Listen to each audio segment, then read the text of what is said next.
Hi viewers, இதுவரையில் இந்த சேனலை சப்ஸ்கிரைப் பண்ணாதவங்க சப்ஸ்கிரைப் பண்ணுங்க. பக்கத்தில் இருக்கக்கூடிய பெல் பட்டனை கிளிக் பண்ணுங்க. மெடிசன் சம்பந்தமாகவும் ஃபுட் சம்பந்தமாகவும் எல்லா வீடியோவும் உங்களுக்கு வந்து சேரும்.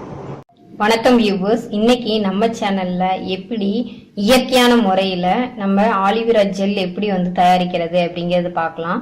இது ஒன்றும் இல்லை, சோற்று கற்றாழை. அதாவது நம்ம வீடுகளில் ஈஸியாக வளரக்கூடிய ஒரு தாவர ஐட்டம் தான் வந்து பார்த்தீங்கன்னா சோற்று கற்றாழை அப்படிங்கிறது. இதை யூஸ் பண்ணி தான் வந்து ஆலிவேரா ஜெல் அப்படின்னு வந்து தயாரிக்கிறாங்க. இது கடைகளில் நீங்கள் வாங்கினீங்க அப்படின்னா அதில் ப்ரிசர்வேட்டிவ், அதுக்கப்புறம் பார்த்தீங்கன்னா கெமிக்கல்ஸ்லாம் நிறைய கலக்கிறதுக்கு வாய்ப்பு இருக்குது. நீங்கள் என்ன பண்ணலாம் அப்படின்னா இதை வீட்டில இருந்தே தயார் பண்ணி உங்களுடைய ஃபேஸ்க்கு வந்து அப்ளை பண்ணிக்கலாம். அது எப்படி தயாரிக்கலாம் அப்படிங்கிறத இன்னைக்கு சேனலில் பார்க்குறோம், வாங்க. அதாவது என்ன அப்படின்னா இது வந்து சோற்று கற்றாழை, அதாவது ஆலிவேரா அப்படின்னு சொல்லுவாங்க. இது வந்து பாத்தீங்கன்னா வீடுகளில் சும்மா அப்படியே வச்சிங்கனாவே ஒரு பாட்டில் வச்சிங்கன்னா உங்களுக்கு வந்து வளர ஆரம்பிச்சிடும்.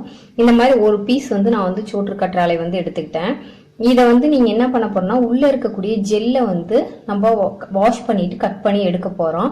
அந்த ஜெல்லை யூஸ் பண்ணி தான் வந்து ஆலிவேரா ஜெல் வந்து ரெடி பண்ண போறோம். அடுத்து வந்து பாத்தீங்கன்னா சும்மா ஒரு டேபிள் ஸ்பூன் வந்து பாத்தீங்கன்னா தேங்காய் எண்ணெய் இதை வந்து எடுத்தாச்சு. அதுக்கப்புறம் விட்டமின் இ வந்து கேப்சூல். இது கடைகள் எல்லாமே கிடைக்கும். நீங்க இதை போட்டீங்க அப்படின்னா இன்னும் கொஞ்சம் வந்து ஃபேஸ் வந்து க்ளோ நல்லா தெரியும். இல்லைனாலும் விட்டுறலாம். இதை யூஸ் பண்ணி தான் வந்து ஜெல் வந்து ரெடி பண்ண போறோம், வாங்க பார்க்கலாம். பாருங்க, இப்போ வந்து அந்த கத்தாழையோட 2 பகுதியும் வந்து கட் பண்ணிட்டு உள்ள இருக்கக்கூடிய இந்த சதை பகுதி, அதாவது இதுதான் ஆலிவேரா ஜெல் தயாரிக்கிறதுக்கு முக்கிய பொருள். இதை வந்து என்ன பண்ணா சின்ன சின்ன துண்டுகளா கட் பண்ணி அப்படியே நீங்க என்ன பண்ணிக்கலாம்னா மிக்சி ஜார்ல இதை மட்டும் கட் பண்ணி எடுத்து வச்சுட்டு நீங்க என்ன பண்ணலாம்னா இதை அப்படியே மிக்சி ஜார்ல போட்டு நீங்க வந்து நல்லா இது மாதிரி பேஸ்ட் மாதிரி நீங்க அப்படியே அரைச்சிடலாம். அரைச்சிட்டு அது பாருங்க அதாவது இந்த ஆலிவேரா உள்ளுக்குள்ள இருக்கக்கூடிய இந்த கற்றாழைக்குள்ள இருக்கக்கூடிய இந்த இது சோறு பகுதி அப்படின்னு சொல்லுவாங்க.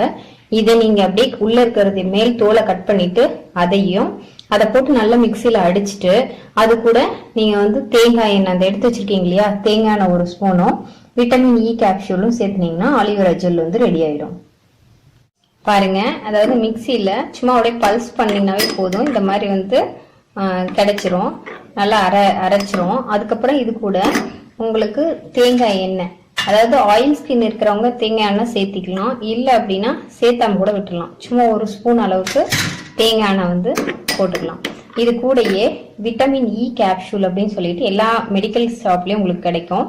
அதையும் நீங்க இது கூட சேர்த்திட்டீங்கன்னா இன்னும் வந்து ஃபேஸ் வந்து நல்ல க்ளோவா இருக்கும். இங்க பாருங்க, இதை 3ஐயும் சேர்த்துட்டு நல்லா அப்படி மிக்ஸ் பண்ணிட்டீங்க அப்படின்னா உங்களுக்கு ஆலிவேரா ஜெல் வந்து உங்களுக்கு கிடைச்சிரும். இதை நீங்க ஒரு இதுல கண்டெய்னர்ல வந்து ஸ்டோர் பண்ணி வச்சுக்கலாம். ஸ்டோர் பண்ணிட்டு இதை வந்து ஃப்ரீசர்ல, அதாவது ஃப்ரிட்ஜில் வந்து வச்சிருங்க. ஃப்ரிட்ஜில் வச்சுட்டு 1 வீக் நீங்க வந்து இந்த ஜெல் வந்து குளிக்கிறதுக்கு ஒரு 10 மினிட்ஸ் முன்னாடி வந்து நீங்க அப்ளை பண்ணிட்டு ஒரு 10 மினிட்ஸ் கழிச்சு ரெகுலரா குளிச்சுட்டு வந்தீங்க அப்படின்னா ஃபேஸ்ல இருக்கக்கூடிய கரும்புள்ளி, அதுக்கப்புறம் பாத்தீங்கன்னா அந்த பிளாக் ஸ்கின்னு, அப்புறம் ட்ரையா இருக்கிறது, இந்த எல்லா திங்ஸும் வந்து இதுல எல்லாமே கிளியர் ஆயிரும். நீங்க இதை ட்ரை பண்ணி பார்த்துட்டு நீங்க சொல்லுங்க. இது வந்து கடைகள்ல வந்து ஆலிவேரா ஜெல் அப்படின்னு சொல்லிட்டு கிடைக்கும்.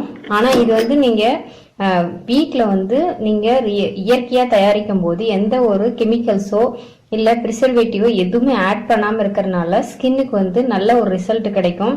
அது மட்டும் இல்லாம எந்த ஒரு பிம்பிள்ஸ் இந்த மாதிரி கெமிக்கல்லால வரக்கூடிய ரியாக்ஷன் எதுவுமே வராது. இதே நீங்க 1 வீக் அளவுக்கு நீங்க ரெடி பண்ணிட்டு வீக்லி ஒன்ஸ் இந்த மாதிரி ரெடி பண்ணி ஒரு குளிக்கிறதுக்கு ஒரு 10 மினிட்ஸ் முன்னாடி நீங்க ஃபேஸ்ல ஃபுல்லா அப்ளை பண்ணிட்டு அதுக்கப்புறம் வார்ம் வாட்டர்லயோ இல்ல எனி வாட்டர் நீங்க எப்படி நீங்க ரெகுலரா குளிப்பீங்களோ அந்த மாதிரி குளிச்சுட்டு வந்தீங்கன்னா ஃபேஸ்ல நல்ல ஒரு ரிசல்ட் தெரியறத பார்க்கலாம்.